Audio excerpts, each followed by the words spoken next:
America, and he'd love to autograph that for you during our wonderful reception, Milano 5 through Milano 8. So please come and meet him personally. Steve Forbes is chairman and editor-in-chief of Forbes Media, which publishes Forbes magazine with a circulation of nearly 1 million readers. However, the combined readership and other editions that are all over the world reaches nearly 6 million readers globally. And Forbes.com reaches over 70 million unique monthly visitors. Now that is powerful. He is the co-author of several books, including Money, the New York Times bestseller, Power, Ambition, Glory, the Wall Street Journal's bestseller, How Capitalism Will Save Us, and most recently, Reviving America, which he will personally autograph for you this evening during the reception. Mr. Forbes serves on the boards of the Ronald Reagan Presidential Foundation, the Heritage Foundation, and the Foundation for the Defense of Democracies. This man is our freedom fighter. He deserves a standing ovation for the work he does to bring us capitalism and small business enterprise around the globe. Please help me welcome Steve Forbes.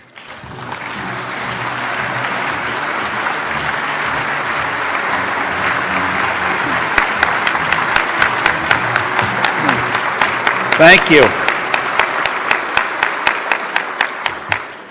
Well, thank you, Mark. Thank you, Kim, for those very, very kind words. Thank you for your warm welcome. Thank you for being here for that previous panel. As you can tell, we are shrinking violets, but Mark Skousen did a good job on bringing out our opinions, reluctantly. But what I'd like to do this afternoon is make a few observations on some issues, and then open it up for questions and discussion. In terms of what Mark Skousen talked about, me being an actor, in politics they always call you an actor, but in terms of my career in acting, when I was in school, I never had a speaking part. I was always a rock, a sheep, part of a choir. You know, if they can't have you do anything, they put 50 in a choir.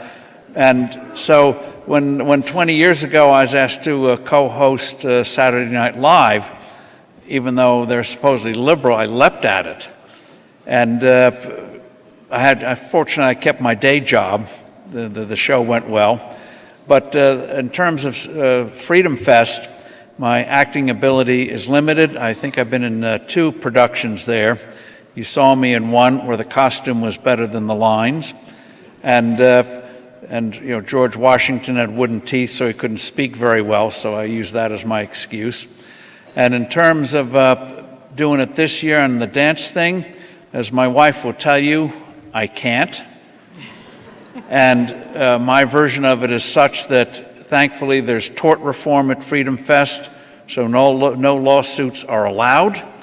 So if you're injured, you're on your own. But in terms of where we're at right now, it is a little disconcerting that the Republicans don't seem to have their act together. And one of the things that I wish the GOP would keep in mind is when it comes to governance, we all know this, it's easy to say, less is more. And a good example of it, Hong Kong was mentioned. I was just reading the other day about the man more than any other who was responsible for turning Hong Kong into one of the poorest areas on earth into now one of the most prosperous areas on earth. They managed to keep it going even after the turnover 20 years ago to China. We'll see how long it lasts. But after World War II, Hong Kong was 600,000 people, very, very poor. Then after the Chinese Civil War, literally millions of people poured into Hong Kong, refugees with absolutely nothing except the clothes they wore. So it looked like a massive resettlement place. hopeless prospects, no resources. They had to even import water from the mainland. No real security in the sense that any time China wanted to take Hong Kong, it could have. Even though it had an agreement with Britain, it wouldn't be a turnover until 1997. Everyone knew that if China in the late 40s wanted to take Hong Kong or any time thereafter, there was nothing militarily he could do to prevent it. And so at the time, Hong Kong had a very low per capita income. Gabon, which is a country in Africa, globs of oil, had about twice the per capita income as Hong Kong. Great Britain had about 10 times the per capita income of Hong Kong. And yet, when they started to appoint people to run Hong Kong after the war, one of them was a man named John Copperthwaite, who'd been educated in Scotland, and most unusual for a British bureaucrat after the war. He believed in Adam Smith. And when asked later what he decided to do when he came to Hong Kong after the war, he said, people started to do things on their own. And so I didn't have to do anything. And eventually he rose up in the bureaucracy, became the financial secretary, virtually running Hong Kong in the 1960s and early 1970s. And it was he who made sure they kept a low income tax rate. They did deregulation. They removed all trade barriers. And one time somebody said, well, you're a do-nothing guy. He said, no, I'm kept very busy keeping London from trying to put in all these rules, regulations, income taxes, and the like. And then he was asked, well, what's your greatest accomplishment? He said, I banned the collection of statistics, except for the most basic, nothing on unemployment, nothing on trade, or any of the other things that obsess economists and bureaucracies, because he said if they collect the numbers, they'll feel they have to do something about it. It'll become an instrument for bigger government. And so he fended off the efforts of London and others to collect all these statistics, to try to take a more activist economic policy. Well, the man's legacy lived on. He died in the early 2000s, and the time he died, Hong Kong's per capita income exceeded that of Great Britain. Amazing. No resources, just people being liberated in a free enterprise environment with the rule of law. So less is more. And so when you look at taxes, why didn't the GOP lead with a big tax cut instead of getting in the swamp on health care? Start with something that would get the economy moving. Economy is people, getting off of people's backs, creating an environment where productive work could pay off again, where risk-taking could pay off again, where we get away from this dreadful cycle where we're closing more businesses and creating new businesses. That's highly unusual in American history. And do a real tax cut. I mentioned in the panel before about this crazy border adjustment tax. That's a mini value-added tax, 20%. It's hidden. And you know when politicians get a hidden tax what happens. In Britain, they imposed the VAT in the 1970s at 8%. Today, it's 20%. In France, over 20%. Greece, 23 to 26%. This is a sales tax embedded in prices. And so the Republicans are proposing, Paul Ryan's leading it. I don't know what happened to him. I think maybe aliens took over his body. We're waiting for the horror movie. He was, once a good guy, and then suddenly comes this big government monster.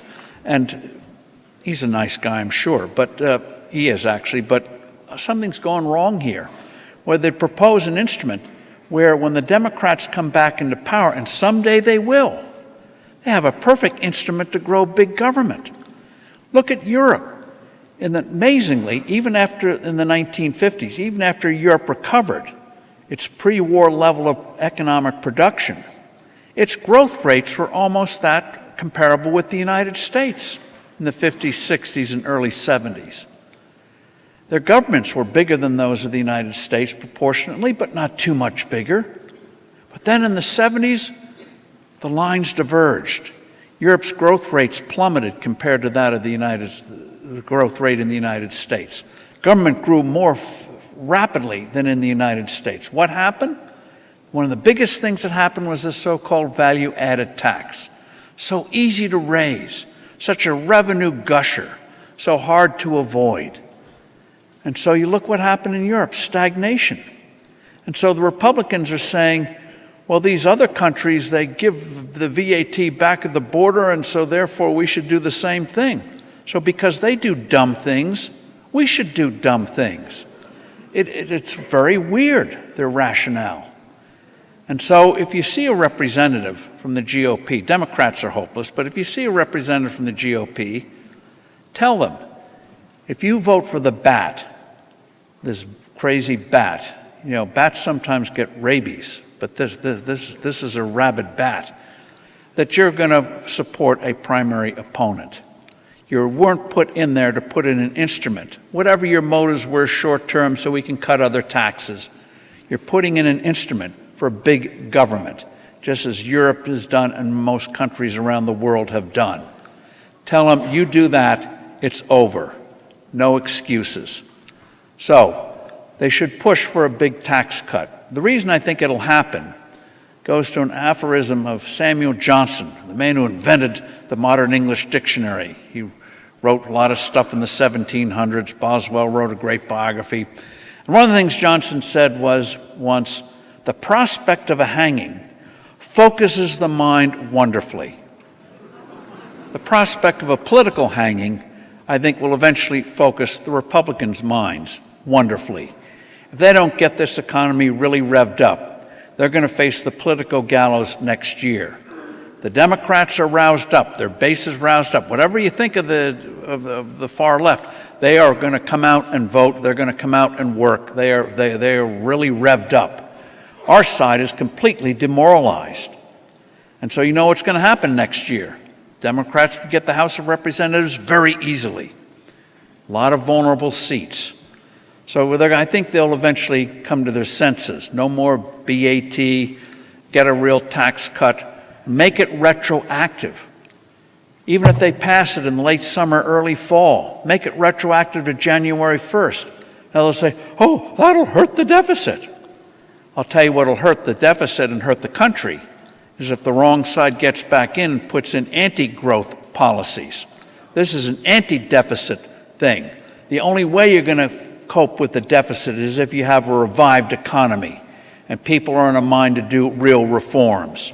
Stagnation begets more government. We should have learned that from the 1930s, from the 70s, before Reagan came in. What's happened in the last decade? Now, another dumb thing the GOP has done is on health care. One of the things that they're doing, Paul Ryan is insisting, that they have tax credits for everybody to buy health care, unless you have a very, very high income. One of the problems with the health care bill they have is the way they've designed it. And a tax credit for everybody is like food stamps for everybody. I don't need food stamps, thankfully. But he wants to give me, if I was a couple of years younger, a tax credit. Instead, what happens, what they've done with this bill, it's amazing. Everyone's focused on pre-existing conditions. That is not a problem. There's plenty of resources there to take care of people who have pre-existing conditions. But one of the things they've done that's gotten no publicity is they're going to deprive affordable insurance, at least for the next few years, for people who make too much to qualify for Medicaid and are not old enough for Medicare. People, especially several million people between the ages of 50 and 64, are going to actually be hurt by the Ryan Care bill. That is lunacy.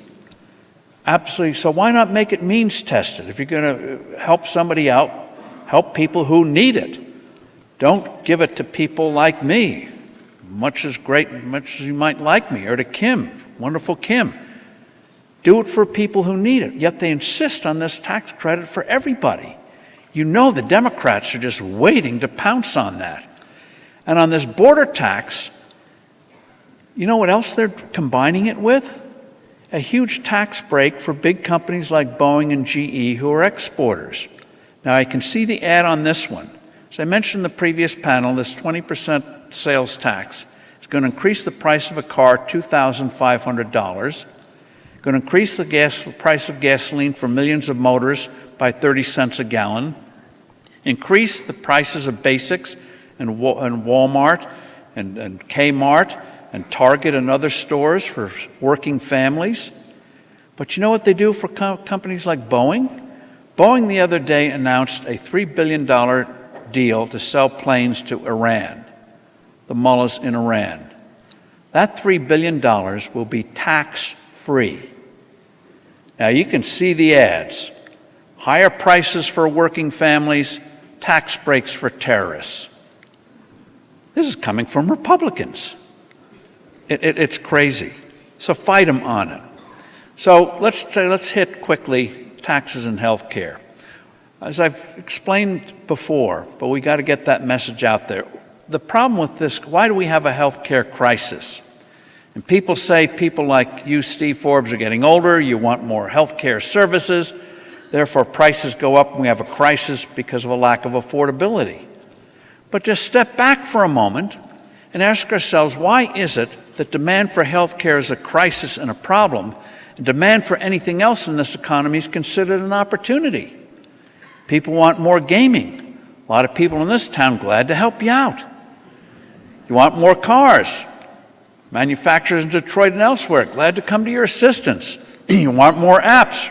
A lot of writers glad to help you out. You want more investment advice. Mark Skousen and others glad to help you out. A lot of people here glad to help you out. So why is demand for anything else considered an opportunity and demand for health care is considered a crisis? The answer is we don't have real free markets in health care. It's all third party. It's not you and the doctor. It's all third party. Government, Medicare, Medicaid primarily, government, big employers, and big insurance companies. A hospital knows that its revenue depends not on how happy they make you with your experience in the hospital, but how well they negotiate with the insurance companies, with the government. And so the proof of it is the lousiest motel in America wouldn't dare put you in a room with another guest with a curtain in between. A sick person to boot. Think of it. Because we've grown up with it, we don't realize how crazy this is. Or the robes they give you, they look like they come out of a Salvation Army dump. I mean, if you were the real customer, they wouldn't do that. But you're not. And so the key thing on all this healthcare reform is, how do we get the individual in charge again? How do we get the patient in charge again? We're starting to make some progress towards it. You see how it works when it's allowed to happen. I'll give you one example. Oklahoma, and some other hospitals are doing this. There's a place in Oklahoma called the Surgery Center of Oklahoma. Started by a couple of surgeons a few years ago. And what they do there, it's in Stillwater, doing a booming business, is they did something unusual. And several other hospitals are doing the same thing now. They don't take insurance. You go there, you pay credit card, cash, whatever, but no insurance. They post prices. None of this nonsense where you go to the hospital, 3 years later, you're still getting a bill written in hieroglyphics. What was this for? Nobody knows. They don't know. You don't know. Somebody will pay for it, or you get done for it. All up front, all inclusive. If they botch something, it's on them. And so their prices are now so low that the state of Oklahoma now is telling its state employees, go to this place because there's no place that can do it better or cheaper. You ask a doctor, how much time does she or he spend filling out forms? A third of the time filling out paperwork. Do we send people to medical school to become high-class bureaucrats? That's the way. And hospitals and clinics, mounds and mounds of paperwork. You go to a clinic or a doc's office and ask how many people are involved with processing insurance claims. It's insane. Hundreds and hundreds of billions of dollars. Cut it out, and you actually save money. as Oklahoma's discovered. They save money in terms of pricing I mentioned before. How about mandating posting of prices? Now, they'll resist it, but I'll just give you one little story on this. Last summer, I visited a fellow in New Hampshire. He's an entrepreneur. A couple of years ago, he had a heart condition, so he went to the cardiologist. One of the things the cardiologist says, you must have a nuclear stress test. That's where they put something in and see how the blood flows or whatever. But anyway, in all innocence, the entrepreneur asked the doc, how much does it cost? The doc says, I have no idea. Insurance will cover it. Don't worry about it. Be passive. Don't worry about it. This guy, being an entrepreneur and therefore not quite normal, doesn't take things as they are, goes out in the New England region through considerable effort, gets prices from 25 or so different hospitals and clinics. Same test. It's done the same everywhere. The prices ranged from $1,450 to over $7,000. Same test. Now, true story, he goes back to the cardiologist, says, I'll take the $1,500 variety because I don't want to travel 20 miles. The doc says, he gives him the range of price. The doc says, what? This costs over $1,400? I had no idea. True story, he gets up, the doc, does some calculations, and finds, he says, you know, in your case, there's less than a 2% chance this test is going to tell us anything. Why don't we just drop it? True story. This happens all the time. This happens all the time.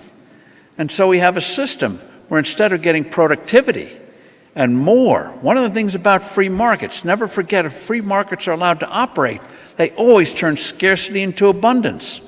You know the story about now what we call handhelds or mobile devices. We used to call them cell phones.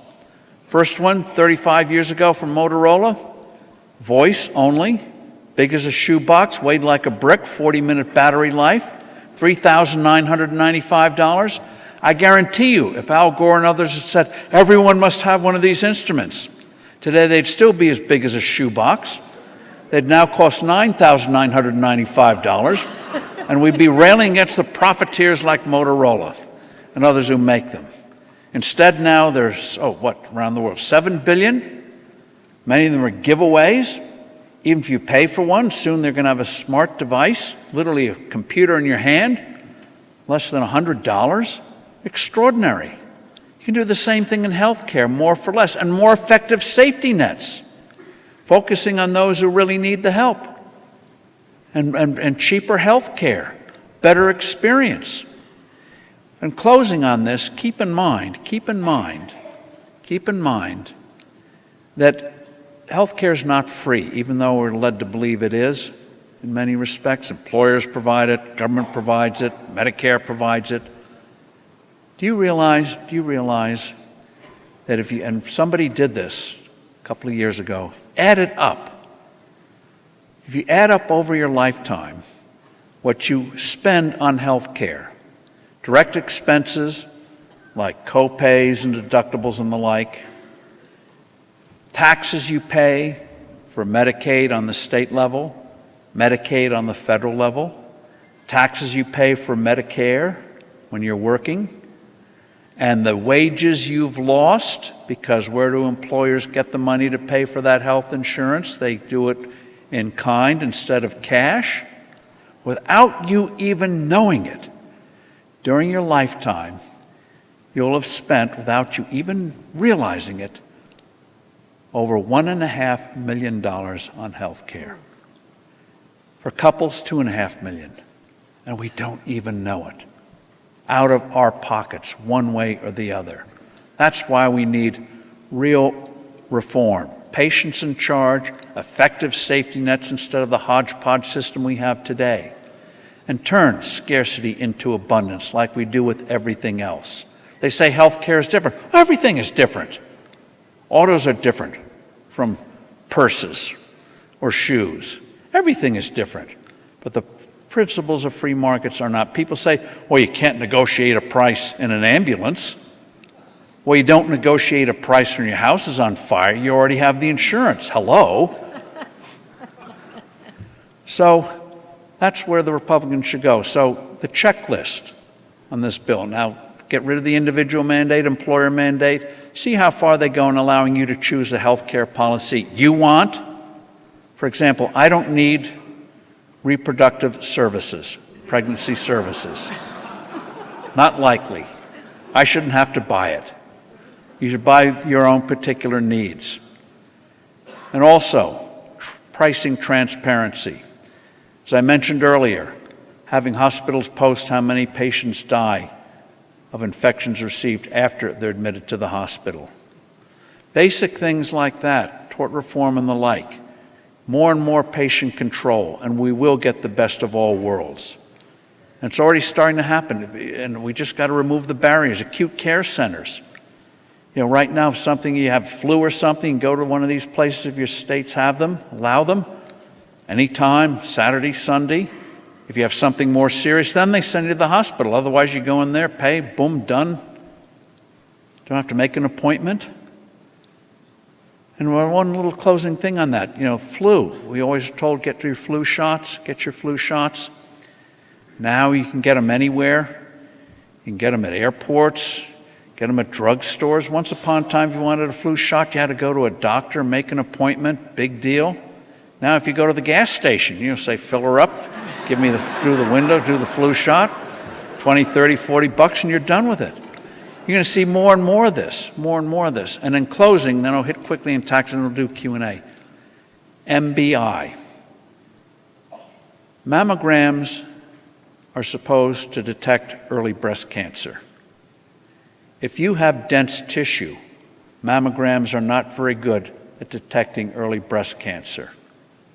They'll say, well, we've got 3D variety that'll help. No, it helps. But if you're half the female population of dense tissue, insist, and you're going to have to fight for this now, MBI, molecular breast imaging. Mayo Clinic's done some studies on this. It's 2 to 3 to 4 times better detecting early breast cancer than mammograms. MBI, write it down for your daughters or yourself, your parents or whatever, because you will get resistance. Now, in a normal free market, if something great comes along, it would sweep right away. If Apple does something, Samsung, Android, and others are quickly to follow suit, but not yet in healthcare. So one little piece of advice, it's not investment, but it can be lifesaving. They'll say, well, you're going to have to pay for it, pay a few $100. Well, saving life, okay, yeah, good investment. But they will resist it, MBI. Now, on the tax side, we've discussed it, but the thing to keep in mind in all this is, does it lower the price of productive work, risk-taking, and success?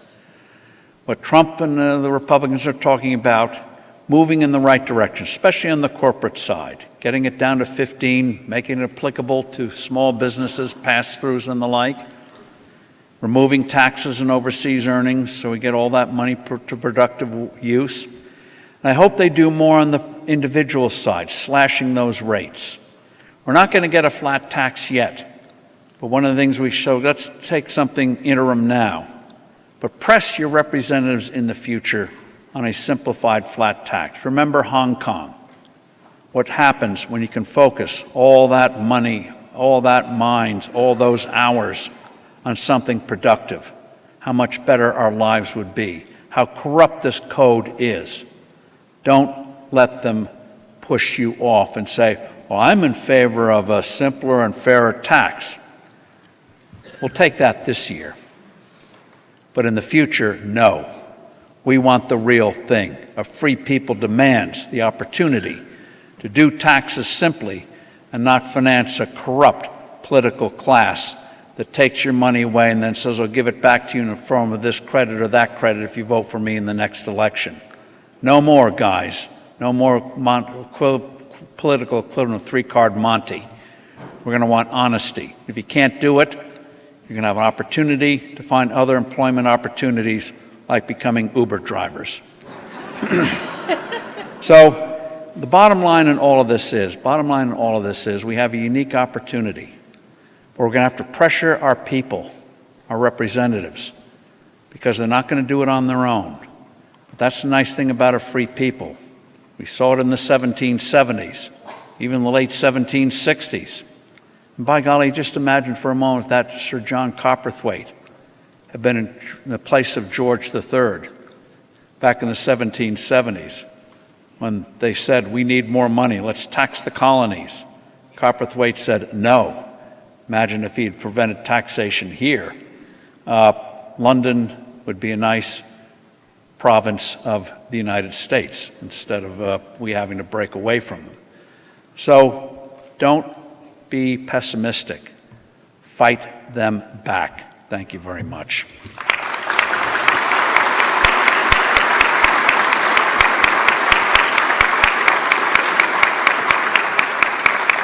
Got a few minutes for Q&A? We have Q&A. Good. So there are people with Questions? microphones. Hi, I have a brief question and a statement for you. Along the lines that you said to fight back, Mark said in his opening statement, why are people rioting or complaining at, say, Jeff Flake, a Republican's meeting? In Arizona, we don't like Jeff Flake. He's a flake, he's a rhino, and he'll probably be replaced by Kelly Ward because she's a true conservative. When he was running, he said he didn't support Donald Trump. He wasn't proud of him. Now he wants to be elected a Republican senator. Do you think there's more of that besides just being the Democrats being organized? Well, I think what we had with, let's just go back, what we had with Donald Trump was, like him or love him, a hostile takeover of a political party. You know, several years ago, Trump was ready to run as a third party in the year 2000. This time he ran as a third party, but ran in the Republican primaries and took them over. And so there's a period of trying to get used to one another. He used to doing something entirely different than he's ever done before, and a political class trying to figure out how you work with them. So it's been a lot of learning experience, to be blunt about it, or nice about it. But the bottom line is they have to do it together. He's got to focus on those two big things, and the other Republicans have to focus on getting as much as they can done as quickly as they can, because if they don't, they're all going to go down. All of them. There's going to be no protection, because if this thing is seen as failing, free enterprise will be seen as failing, conservatives will be seen as failing. So let's put aside all the baggage of the past and make sure that whatever happens, we get the big things done. Because believe me, when you have a vibrant economy where people feel not just confident, but things are actually positively changed, it's such a new feeling, we haven't had it for a generation. It covers a multitude of sins. Just a quick thing on that. If Bill Clinton, let's go back to Richard Nixon. Some of you, none of you are around when Nixon was around. That's called pandering. I tried it in politics, didn't work, which is why I'm here. But back in the 70s, terrible decade economically. If you'd had in 1973-74 a booming economy like we had in the 1990s, I think Nixon could have survived Watergate. Crippled, but he would have survived it. But people were so upset, worried, didn't know what was happening. Unemployment was zooming, incomes were falling, prices were rapidly rising. Had this political scandal, it sunk them. Go to the mid-90s, Bill Clinton and his problems. The reason I think he survived that impeachment was that even though people did not approve at all of what was going on, things aren't too bad. I'm worried about the Yankees or something like that. They weren't worried about, gee, am I going to have a job? Why aren't my wages going up? It was a good time. Market was doing well. We had won the Cold War, thanks to Reagan. Things were going well, so you didn't have the intensity, the intense political environment that we had in the mid-'70s and that we have today after a decade of stagnation. So good times are essential. Good times are absolutely critical. Okay, I'm told, my subtle hint here, one more question, okay. Only one more. Yes. Mr. Forbes, I certainly like the flat tax compared to the garbage that we have now, but remember that the income tax started out relatively flat. And particularly as an economist, I wonder why you don't support a consumption tax, the fair tax, and dump the whole income tax system into the garbage. Well, first of all, the flat tax does that. It throws it all out except for generous exemptions for adults and for kids. For example, in the plan we outline in Reviving America, a family of 4, your first $52,800 of salary would be free of federal income tax. Then only 17 cents on the dollar above that, no tax on savings, and no death taxes. You should be allowed to leave the world unmolested by the IRS. So, and the thing is too, if you want a consumption tax, first of all, if you want a national sales tax, the actual rate when you do the arithmetic is 30%. And that's a hard sell, because even though you can argue about embedded prices and the like, when people hear that, they think, oh my God, I've got an 8 to 10% tax on the local level. The mind shuts down. So it's a long process. And if you want a consumption tax too, you better get rid, which is going to take time, the 16th Amendment to the Constitution. The 16th Amendment allows Washington to impose an income tax. I guarantee you, if you don't get rid of that amendment, we'll end up with what most states have and most countries have, and that is both an income tax and a consumption tax. VAT in most countries, general services tax in Canada, whatever name you want to give to it, most states in this country have both. And you say, well, that couldn't happen. Yes, it could. You get a national crisis, a war. How did we get withholding on income taxes? World War II. And these temporary things become permanent. So you got to get rid of the 16th Amendment. That takes time. It takes time to get people to understand a consumption tax. So in the meantime, why wait?